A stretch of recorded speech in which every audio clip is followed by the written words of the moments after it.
Lying starts when children realize they can get around the rules. But until recently, we've not known why some children are more likely to lie than others.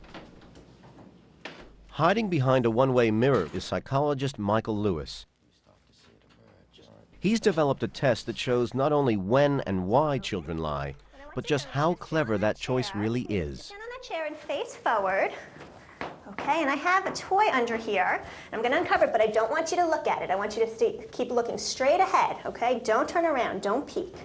I'm going to uncover it, and I'm going to turn it on, but don't look. And what I'm going to do, I have to get something. I left something out in the hall. I have to go get something, so I'll be back in a minute. But I don't want you to look at the toy while I'm gone, okay? Just keep looking straight ahead. When I come back, we can play with the toy, but don't look at it till I come back, okay? Here we go. Don't peek. So, what do you think he's going to do? I think he'll lie. You think I he's think gonna, he'll look. He'll look? Yes. And then lie? Yes. Okay. Well, let's look and see.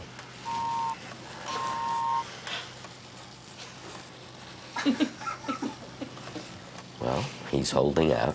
He's holding out. His eyes are starting to... he's going to peek.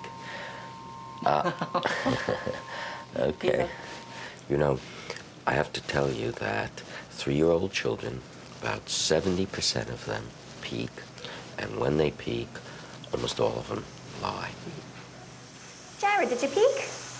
No? Good boy. You want to turn around and play with it now? All right, go ahead. You can turn around and play with it. Well, you were right. They peek, and then they lie about peeking. And they lie because they don't want to get into trouble. And if you think about it, it makes sense. It's not only that they didn't do something right, but they may get punished for it. And so it turns out that the smartest kids are not the ones who tell the truth, but in fact the ones who lie about it. Okay, don't peek. At this age, the higher your IQ, the more likely you are to lie. Learning to lie is a crucial stage all children need to pass as they realize that others may not always know what they know. Did you peek? No. But as we get older, we also need to learn when not to lie, especially when the stakes are high. I want you to listen to me. I'm going to say this again. I did not have sexual relations with that woman, with that woman, with that woman, with that woman.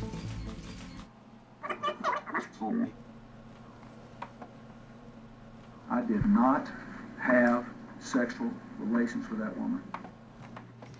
It's that woman. You could have said I didn't have sex with Monica, I didn't have sexual relations with Miss Lewinsky, but that woman is putting himself further away from her. When I saw that, and when my colleagues saw that, I know because they called me, I thought, he's lying. He had sex with her, because he's using distancing language that's very unlikely in someone who's telling the truth. Professor Paul Ekman of the University of California, San Francisco, has been studying liars for over 30 years. He believes that almost all liars can be spotted by careful listening and watching. The listeners and the watchers just need to be trained.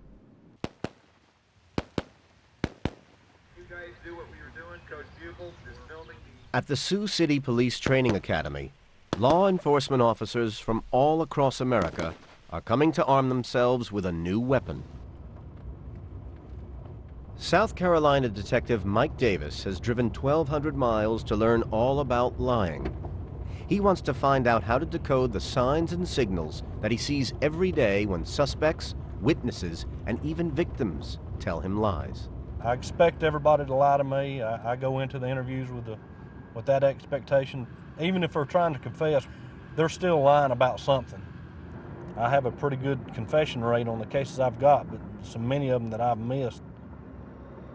The big fear I have is, I think I've got the right guy, and I don't have the right guy. And I don't want to put the wrong guy in jail ever.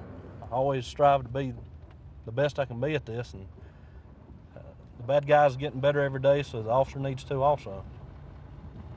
We're at the training center, getting ready to go to class.